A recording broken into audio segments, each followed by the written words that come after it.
Hello, everyone. Welcome to the 31 Media podcast. My name is vaishnavi.nashte. I'm the marketing and PR manager here at 31 Media. Today's podcast is in collaboration with the Digital Transformation Awards and the AI Summit and Awards, which are coming up in 2025. The entries for both of these awards are currently open, and they're open for every company, irrespective of the size or the sector that you belong in. So make sure to follow the link in the description and enter into the awards. Today, we have on the podcast Jason Goth, who is the Chief Tech Officer and Partner at Credera. Welcome to the 31 Media Podcast, Jason. How are you doing today? I'm doing great. Thank you for having me. Amazing. Yeah. Could you, before we actually get into the questions, could you, tell me a bit more about yourself and your background and how you sort of navigated into this space? Sure. I have been really in consulting for about 30 years. I started consulting in the early 90s. Have seen a lot of technology, evolutions and trends come along, everything from moving off the mainframe to the client server revolution to the internet to mobile, social, cloud, big data, and now AI. AI is probably maybe I would say as impactful as the rest of those put together. I think eventually future, we're still in early innings, but I do believe it will be very impactful. So that's me. I work at Credera. Credera is a technology consulting firm. Been here about 10 years. We focus on how do we help companies get value out of their data, and obviously machine learning and AI is a huge part of that. Just because there is so much data, it was really hard to for any one person to really figure out how to do it. We have an expression here that um, data may be the new oil, but no one knows how to refine it. Yeah.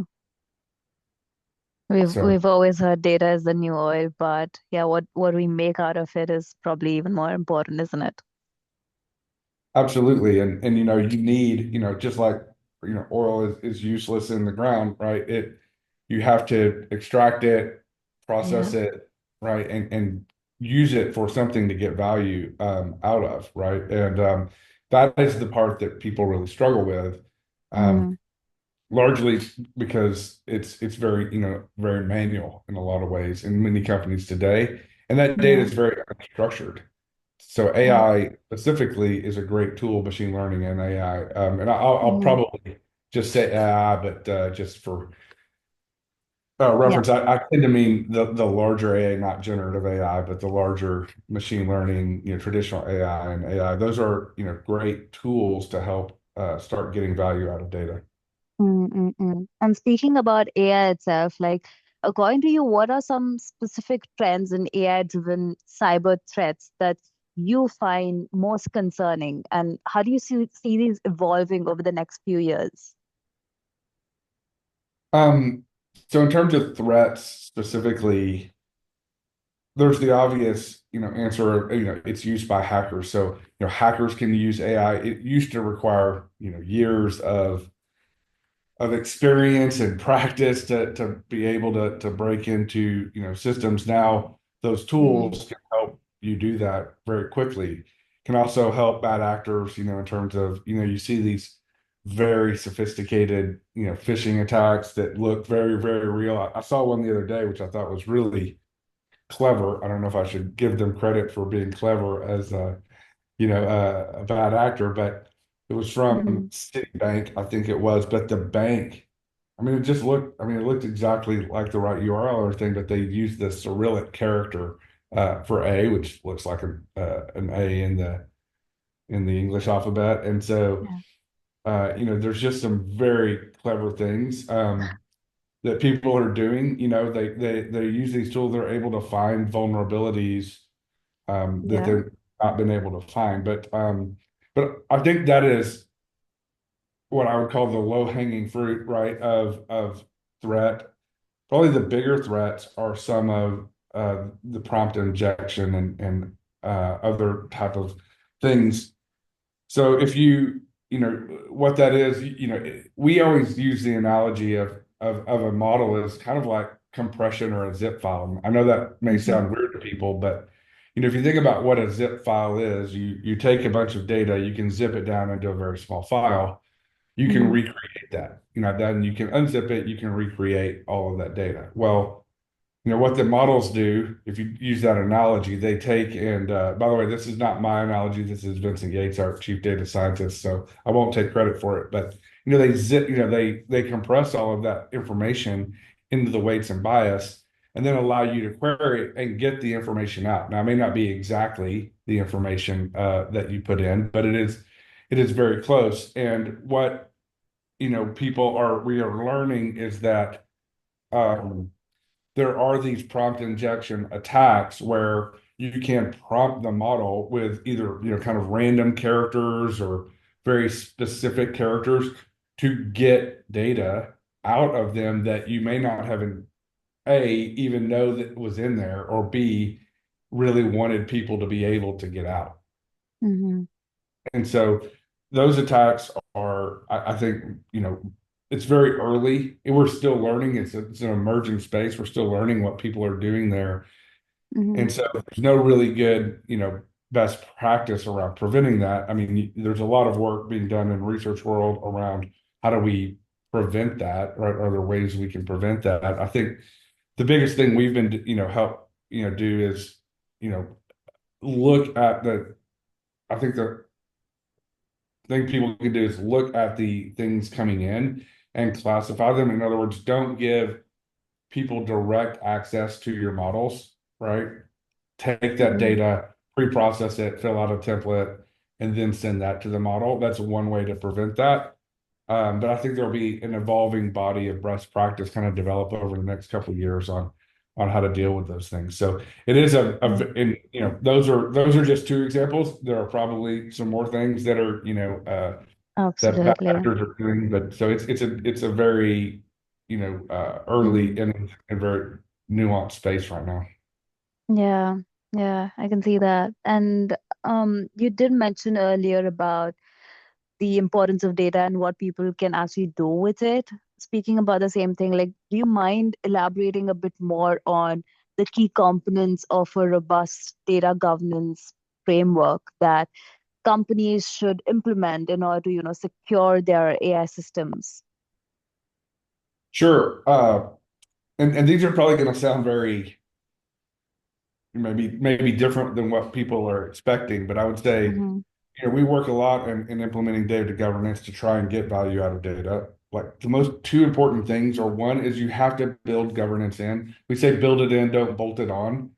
Mm-hmm. And then it has to scale and be automated. It has to scale as data grows exponentially. You can't grow people exponentially, right? So you have to be able to have something that scales uh, Mm-hmm. very linearly as data grows exponentially, and that means automation, right? It means you can't have it. And so let me just give a quick example of how those two factors interact. If you think about it, a lot of in the built-in versus bolted on, a lot of times what people do is they'll get data from systems and then they'll try to clean it up, right? Like we'll try to match it to this record or match it to that golden record. Yeah. Those golden records themselves have been like manually curated through some like master data management program. And so that doesn't work, at large scale for unstructured data.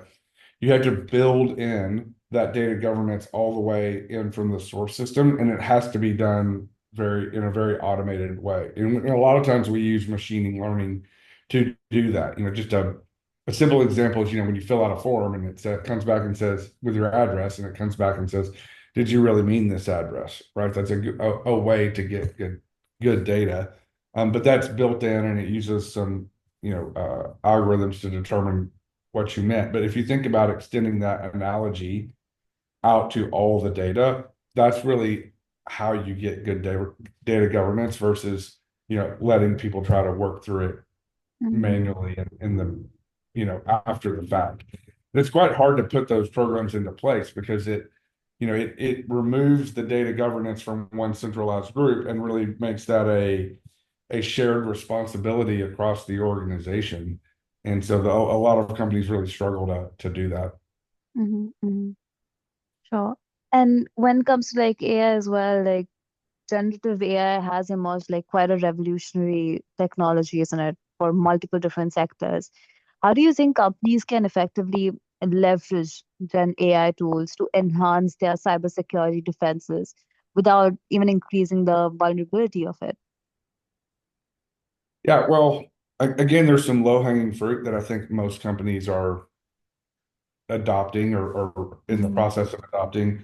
And you know, they're using the same tools, right, for scanning, right? So the AI tools can find vulnerabilities. Well, you can employ them yourself to find the vulnerabilities, right? You can do that kind of in a static scan or dynamic scans at runtime, and you can use them to find those vulnerabilities, and then you can go fix those. And there's a lot of tools that do that.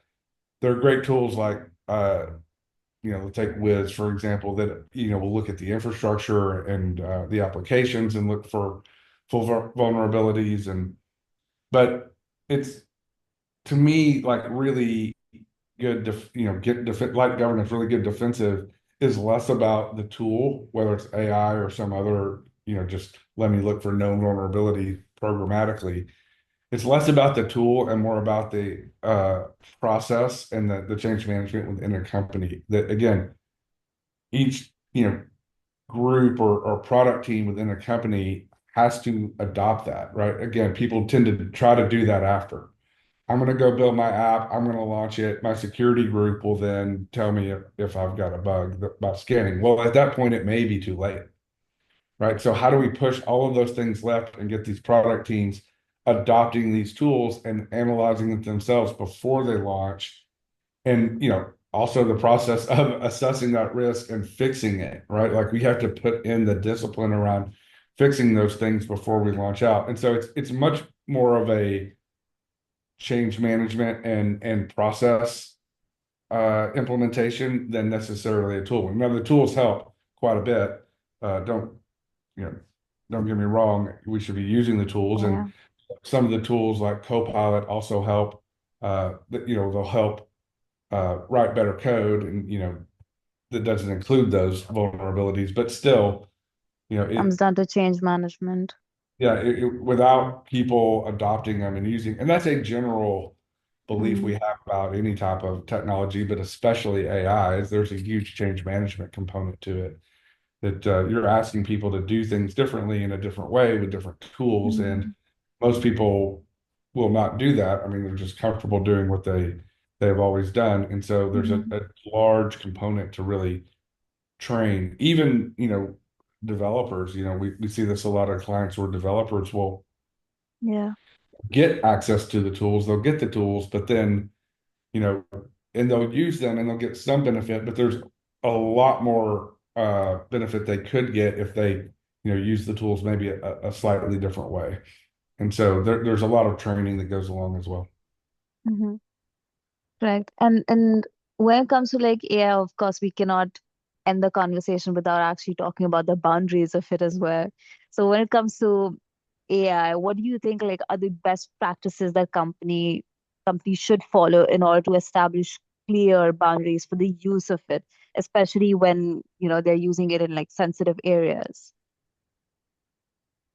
Yeah, well, I think there's two different paths to go down that question. So, if you're thinking about like what are ways to ensure that we use AI properly, one is around, you can think of AI as a tool, Mm-hmm. right? Like use get access to things like Copilot and these something that plugs into Teams. And so I think from a tool perspective, it is largely the tool vendors that need to put the appropriate guardrails and those kind of things in place. What companies adopting those tools need to do is make sure they, from a governance perspective, is make sure they look at like what data do those tools have access to, where do they store it, do they use it for additional training, those kind of things, or what is going into their tools, like are their tools looking for things like bias and other things. And that's so that becomes very much in almost more of a vendor management kind of exercise. I think as we're looking at tools, we evaluate these things, And again, all the tool vendors are getting better and better at that. Mhm. That's a different path, I think, than when using a tool is a different path um, than building AI into solutions, right? And so this is kind of people tend to think of AI as one of these of the other, but it's really both. It is a tool you can buy, right? Like Copilot that you can then use, but it is also a technology that is more foundational, think roughly the same as a relational database. It's something that is built, that we can use to build into our solutions. You see people like Clonera, they're building solutions around, automating things in the call center and that kind of thing. And building it into your solutions is really in a lot of ways where all the value is. Like, so if you can go buy a tool, sure, we can use a plugin to Zoom or Teams and it will help record and translate and summarize action items and those are all great. But everyone else has the same access to those tools. And so that it becomes a little bit of a race to the bottom when you're actually embedding and integrating, kind of these kind of four core foundational models into your solutions, then what you have is something that's strategic, strategic value to you. And those have to be architected and designed in. So that's where it becomes more on you to then implement those guardrails, make sure we have the right data, that data is representative, not biased, going to give a reasonable answer that we're putting some of the things we talked about before, that we've got the right layers checking for security. We work with a couple of different healthcare companies, just to give you a quick example of that. And what's really important when healthcare companies are using some of these tools, you have to be really careful about things like dosage, right? Like if you're Mhm. going to provide dosage information, you don't want to tell someone to take the wrong dose of medication. That would be really bad. It can have some very bad effects. And so you have to build in those guardrails to say, well, is this a question? And it happens at many layers. So someone comes in, will say, hey, is this person or this process asking about dosing? Well, let's not go to the AI. Let's maybe pull some, you Mhm. know, uh, more structured, exact data that we're not generating around dosage. But also and people will often think about that, but they won't think about the also in the output, right? Sometimes even if you don't see any dosage information in the input to a model, you might see dosage information coming in the output, right? Just because a lot of times you don't know what the model is going to respond with, and so you have to check it there too. And there's some tools around kind of model evaluation that people are starting to adopt to really make sure that we have the right guardrails, Mhm. both input and output, and then obviously the data governance to make sure we have the right data going into the models in the Right. first place. So Right. it's a very and actually I'd say if you're adopting AI, especially around Gen AI, that topic itself is probably the biggest thing you need to worry about. Mm. Okay. Thank you so much for that. I have one final question for you. Sure. What strategies can companies employ in order to safeguard sensitive data when using AI models? Um, Practices to employ when using AI models. Well, I think it's exactly the ones we just covered, right? It has to be, you have to have good data governance, right? You have to Yes. think about your use case, to get the right data. You have to think about your use cases and put the right guardrails in place for those use cases. And then you have to, be very proactive around testing, scanning, finding issues, fixing them, and building that very programmatically into things as well. So I think it's all the things we just talked about are all the things you need to do to really be, getting the most out of them, but safely. Amazing. Thank you so much, Jason. I mean, thank you for also summarizing that at the end. It was very helpful. And I cannot wait for the audience to even read the article that you've written. So thank you so much for your time as well and for the article. Sure, thanks very much for having me. I really enjoyed the conversation. Amazing. Thank you.